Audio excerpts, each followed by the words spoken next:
Okay, it is time that we go ahead and dive into sniping. I know some of you are new at sniping. Some have been doing this for a long time. You know what we're doing. This is going to be an easy breakdown of how to snipe cards. It's early in the year. There's not a whole lot to snipe. Filters are simple. There's just simple rules you got to follow. You'll be able to find cards to buy and sell every day, no matter what time you're on. All right, first things first, you have to know what you're trying to buy and what you're trying to sell. And more specifically, you need to know the prices of what you're trying to buy and sell. There's a link down below for this spreadsheet. You can go ahead and pull it up. I update this every day. Prices do fluctuate throughout the day, so I'm going to show you how to double check and make sure you're looking at the right prices. But this is a breakdown of what prices we're at this morning. They're probably different now, so we'll update it again before we go ahead and start sniping. If you watched the earlier video, it broke down how to look this over, right? So the sell at price, this is if you go into the auction house and you go to snipe a card, an 80 or 81 overall. This is what they're selling at without filtering down anything more than just the overall. Right? We're not going by position. We're not going by program. None of that. We're just going 80 to 81 overall. They are being bought right now at 11,000 coins. That means that we can buy them anything under 9,900 and make a profit. If you bought it exactly at 9,900 and sold it at 11,000, this is what we would get back in return. So the lower that you buy it under this number, the more profit you get back. Okay, so let's go ahead and head into the auction house. We're gonna go ahead and try to filter this down so we can see the newest cards possible, right? One of the easiest ways early on, when there's not a lot of stuff in the auction house, is just go by overall, and then you're gonna sort by position. But to make sure we can see the newest cards, we're gonna sort by newest.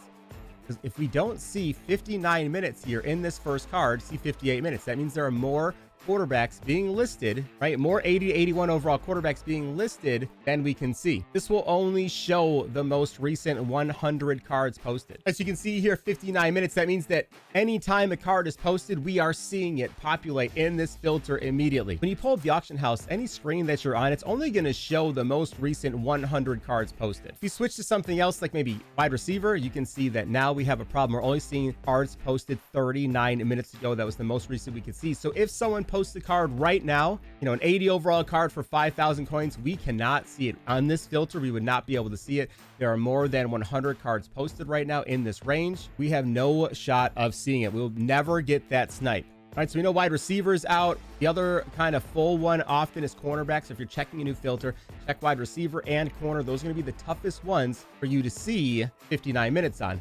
Same thing with cornerback, 26 minutes. This one's even more full. We're not seeing even more cards on this filter. If you have a filter that you like and you're not seeing enough, another way you can go through is to go team by team. This is much tougher, right? But you will almost always see 59 minutes going this way. Like this right away, all these cards for 8,000 we can buy and we can sell them for about 10, knowing that we will go ahead and make a profit. On an easy filter like this though, knowing that we're going to see 59 minutes, I don't really want to be on newest. I actually prefer to go to buy now because sometimes the snipe will be in the third or fourth slot. It just makes it a lot harder to get over to and grab it before somebody else does. Right away, we see some cards here for 7,000, knowing we can sell these for 10. We're going to go ahead and grab these up. You can see even recent one just sold the same time he bought one for 7,000. Someone else who didn't filter down bought it for 10,000. Okay, another easy filter, not just 80, 81s. You do the exact same thing with 82, 83s. There's typically less of these posted up on the market, so we can go ahead and for these ones, just go by position instead. Go ahead and double check quarterback. See, we can see 59 minutes, so I think we're looking good here. Let's check wide receiver and corner real quick. And wide receiver, we just can't quite see all of them. There's a lot of program cards kind of filling that up, but corner, we are good. So we're going to go ahead and sort this one. We're going to snipe this filter by position only, but knowing that wide receiver is full, we're just going to skip that one, right? Just go through all the other positions, just skip wide receiver, and this way we can just move on. So we can see these are about 15,850, so we're going to say 16,000. So really at 14,000 and under. The further under 14,000 that we buy them for, the more profit we'll get. So let's go ahead and see if we can grab a couple. James Conner's here at 13,600. It's not a bad grab, but it's a little bit lower than I want right now. So we're going to keep going. Wide receiver, again, we know this is full, but we're going to skip over that. We'll see some that are a little bit lower than the rest, but you're still not going to see a snipeable card, right? A big profit card like this one right here. Mike Gesicki for 7,000. Let's grab that. Definitely happy with that grab. Let's go ahead and sell him. We bought him for 7,000 right there on the screen. We know that we can sell him for just about 17. One just sold for 17. Let's go ahead and list him up for 16.5 just so he sells a little bit quicker. When we're doing things on volume, I kind of want to get rid of these cards sooner than later. So I'll kind of, leave them just a little hair underpriced just because if we're going for volume, I want them to sell and not take the entire hour to get out of the sell block because we only have a limited number of slots you can be selling cards for. You'll see some cards there's not a bunch of, so they'll be higher overall in price. These ones are kind of tough to gauge on what they want to be. Like, I don't know if I would buy this Frank Clark here for 18,000, but if I found one at 15K or 13K, what we're sniping other 83s for, I would go ahead and grab it, knowing that he's going to sell for a lot more. Also, make sure you keep an eye out for platinum cards that have inaccurate card art on them. You see Mike Gesicki here. We scroll down here. This card also says Mike Gesicki, but it's not Mike Gesicki. If we open this card up, you can see in the description it says MUT 23 Core Elite Platinum card. This card quick sells for 19,000 coins. There are others that do the same thing. This Carlton Davis card here is also a platinum quick sell card, but you wouldn't really know it looking quickly at the card art, except you'll see that this digital kind of overlay that goes in the front of most cards is missing on his card. But if we open up, you can see MUT 23 Core Elite Platinum card. This card quick sells for 19,000 coins. When you're going through sniping one just like this at 16.5, those are nice, free, easy wins, right? We just bought him for 16,500. We know he's a platinum card. Whoever sold him obviously did not pay attention, and we could just quick sell him for 19,000. Same exact thing applies to 8485s, 8687s. Any way you can break down the market to see 59 minutes is an absolute win. That's how you want to be checking these cards out. As you get to the higher overalls, though, there is a bigger gap between the cards in that overall. Okay, so 84s right now are at 29,000. If we scroll down to see what the cheapest 85 posted at, all the way down here at 40,000, right? These are not close. So for a filter like this, if you switch instead of buy now and go to newest, you can snipe both 84 and 85s within the same filter, right? We're looking for 84s at about under 25,000 and under, right? 85s, we're going to look for them under 36,000. We'll switch to newest and start filtering. One thing though, the higher up in overall you go, the more expensive these cards are. So while you have the possibility at a much more valuable snipe, people are much less likely to accidentally post these up. Not saying that they don't, but people are usually far more cautious when they start selling higher overall cards. Lower cards, because there's so many posted up, people are trying to post them, they end up undercutting them far more often. And sometimes they're just careless and they'll make a mistake, right? But the higher overall cards, sometimes people are a little bit more cautious.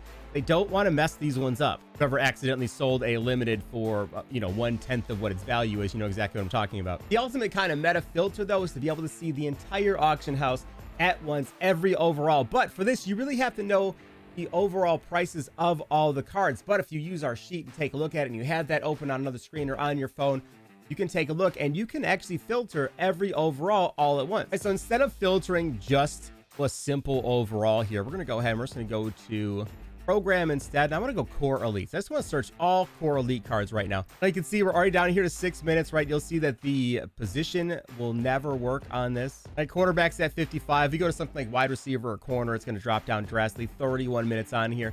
So in order to get to see every card on here, we can do one little kind of add-in, and that's going to be just change the simple letter. You can always try with a much more common letter, a vowel, an I, an E, whatever. But you're still gonna see that's only gonna get us to about 46 minutes, right? So we have to get creative and break this down even further. Okay, let's see what we can find with the letter J, right? So we're gonna go through position by position, now searching every single overall. We're seeing 59 minutes. That's a good sign. These are full. We are seeing a lot of cards posted up. Again, for this one, you have to know the overall selling price for every single card in the game. The hard part, though, on this one is sometimes you'll see a card you want to buy, but it's all the way over in the third slot, and it's a lot tougher to get to. Here's a Sneed for 73. We'll go ahead and grab him, post him up for 10. Again, just the lower overall cards are more likely to be the ones that get put up for a lot cheaper. Finding some snipes today, but nothing really like big and groundbreaking. A lot of times when you go through this, remember, you're not typically looking for that one big giant snipe. Yes, we would all love to find that Josh Allen posted up for 1,000 coins, right? But you're more likely going to find cards anywhere from 2 to 5, maybe 6,000 coins. And that's really how you're going to go ahead and make a ton of profit and start making a bunch of coins. But this is the key component to this, is as the season goes on, we're going to develop and figure out cycles of the game, right? Different days, cards will be worth different values. Once we find out that, say, Saturdays are good days to buy up a bunch of stuff and Tuesdays are a good day to sell because prices are up 10%, that's when you get to go ahead and you start turning some of these, 1, 2, 3,000 snipe cards into, 6, 7, 8,000 coins per snipe, simply by knowing when to sell cards, right? It's the biggest thing that we try to push. That's it, guys. It's super, super simple to snipe cards. And I promise you, it does not take a lot of time. Like I said before, especially once we figure out what the cycle is, what days we're going to want to buy the most stuff, what days the market's going to go up because there's a need for training or anything like that. There's always a cycle. We're going to find it and exploit it, use it to our advantage. Once that settles in, there's no reason you can't snipe for 20 minutes on 1 or 2 days a week, and then just wait to sell everything on our sell day and just make a ton of coins. Hope this video helps. If you want to see more sniping stuff, I'll have videos posted here from our live Twitch streams where it's really just me being harassed by my chat while I try to go ahead and buy cards. Or you can come follow me on there and watch me do it live, and you can ask any questions you have.